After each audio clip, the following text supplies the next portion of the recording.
শ্রীলঙ্কা বাংলাদেশের পর নেপাল যুব সমাজের বিক্ষোভের রণক্ষেত্র। দুর্নীতি বেকারত্ব থেকে সোশ্যাল মিডিয়ায় ব্যানের প্রতিবাদে বিক্ষোভ। নেপাল পার্লামেন্টে হামলা, রেহাই পেল না প্রধানমন্ত্রীর পৈতৃক বাড়িও।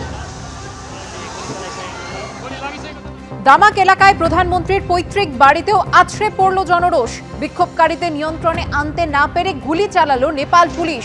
দেখা মাত্রই গুলির নির্দেশ। নেপালে পুলিশের গুলিতে 21 জনের মৃত্যু হয়েছে।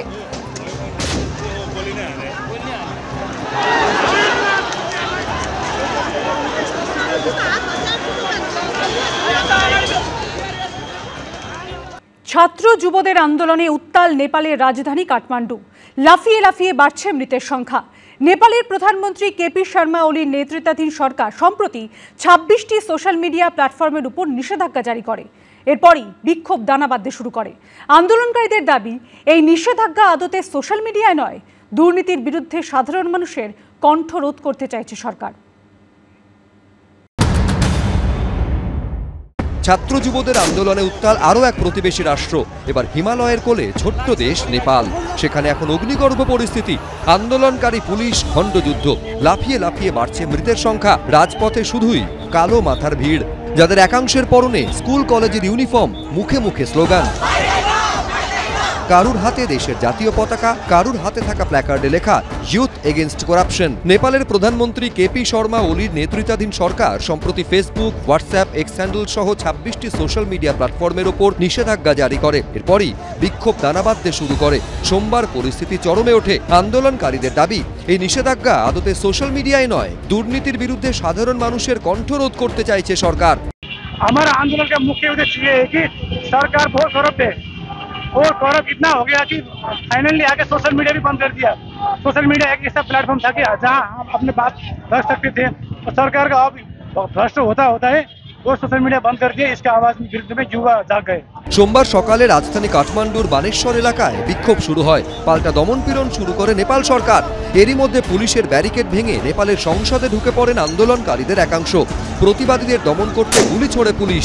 নেপালের যে ডেমোগ্রাফিটা আমরা যদি দেখতে পাই, ইয়াং সিটিজেনের সংখ্যা মেজরিটি। তারা জীবিকা খুঁজছে, তারা ওখানে কাজ পাচ্ছে না। যখন কোনো একটা একনায়কতন্ত্র সরকার আসে, তার সাথে জনগণের যেরকম যোগাযোগ নেই, তারা তখন নানান রকম করাপশন কাজে লিপ্ত হয়। সেই করাপশনটাকে এক্সপোজ করছে নেপালের সোশ্যাল মিডিয়া। নেপালে বেশ কিছুদিন ধরেই সরকারের বিরুদ্ধে ব্যাপক দুর্নীতি ও স্বজন পোষণের অভিযোগ উঠছে। সেই পুঞ্জীভূত ক্ষোভই কি এবার রাজপথে আছড়ে পড়ছে?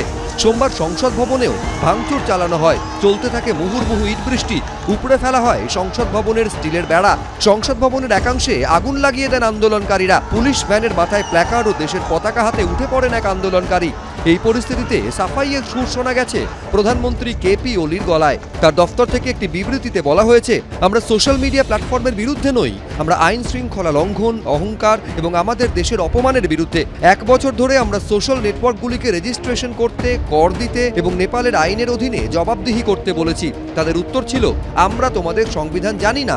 প্রতিবেশী রাষ্ট্র নেপালের এই ভয়ঙ্কর পরিস্থিতির জেরে ভারত নেপাল সীমান্তে জারি করা হয়েছে হাই অ্যালার্ট। ভারতের যে উন্মুক্ত সীমানা, ভারতের রাজনীতির ক্ষেত্রে কিছুটা হলেও তো প্রভাব ফেলবে যদি একটা অস্থিরতা আমাদের পার্শ্ববর্তী দেশে এরকম বজায় থাকে। ভারত সরকার কিন্তু এটা ওয়েট অ্যান্ড ওয়াচ করবে, একটু সময় নিয়ে দেখবে। যেখানে ভারত সরকার কোনো রকমে সাহায্য করতে পারে, তখনই তারা কিন্তু নেপাল সরকারের অনুমতি নিয়ে তারা কিন্তু হস্তক্ষেপ করতে পারে। পরিস্থিতির অবনতি হওয়ায় নেপালের একাধিক জায়গায় কারফিউ জারি করা হয়েছে। অরিত্রিক ভট্টাচার্য, এবিপি আনন্দ।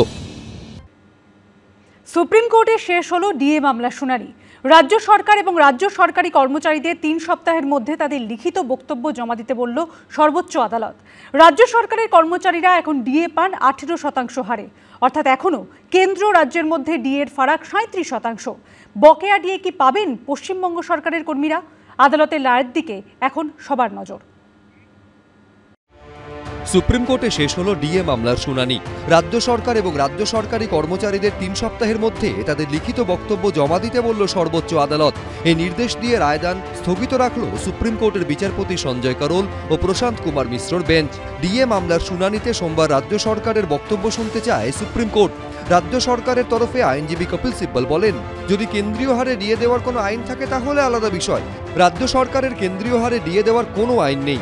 বিভিন্ন রাজ্য সরকার বিভিন্ন হারে ডিএ দেয়। যদি কেন্দ্রীয় হারে সব রাজ্য সরকারের ক্ষেত্রে ডিএ প্রযোজ্য হয় তাহলে সব রাজ্য সরকারকে নোটিশ দেওয়া হোক।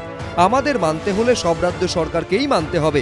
রাজ্য সরকারের আইনজীবী কপিল সিব্বল আরও বলেন, অঞ্চল ভেদে ডিএ ভিন্নভাবে নির্ধারিত হয়, কারণ বিভিন্ন জায়গায় জীবনযাত্রার খরচ, মুদ্রাস্ফীতি এবং ক্রয় ক্ষমতা বিভিন্ন রকমের।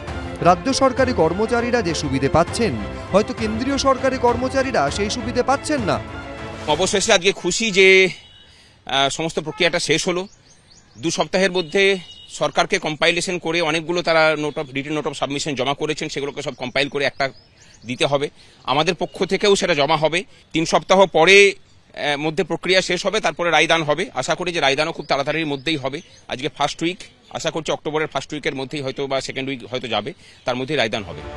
16 মে রাজ্য সরকারি কর্মচারীদের বকেয়া ডিএর 25% মেটানোর অন্তর্বর্তী নির্দেশ দিয়েছিল সুপ্রিম কোর্ট।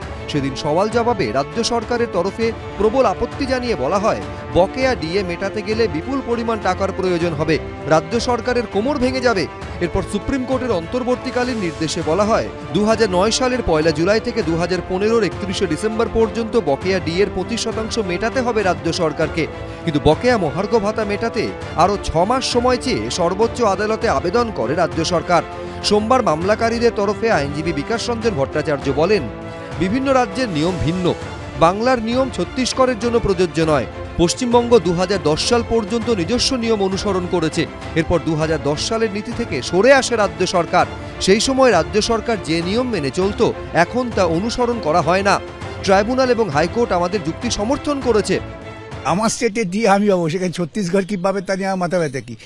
আসলে ওর লক্ষ্য ছিল যে অন্যান্য স্টেটের সঙ্গে গুলিয়ে দিলে পরে তাদের সকলকে পার্টি করো, এই প্রত্যেকটা স্টেটকে পার্টি করলে ডিএ মামলা শুনানি হতে হতে আমার মৃত্যু হয়ে যেত। সেটা জজেরা গ্রাহ্য করেননি, বলেছেন না, মামলা আমরা শেষ করে দেবো। শেষ হয়ে গেল। অন্যান্য রাজ্যের সাথে, বাজারের সাথে তুলনা যা কিছু আছে তা পরবর্তীকাল থেকে হতে পারে, কিন্তু যেটা রাজ্য সরকারি কর্মচারীদের পাওনা, সেই পাওনাতে কোনো কাটছাট করা যায় না।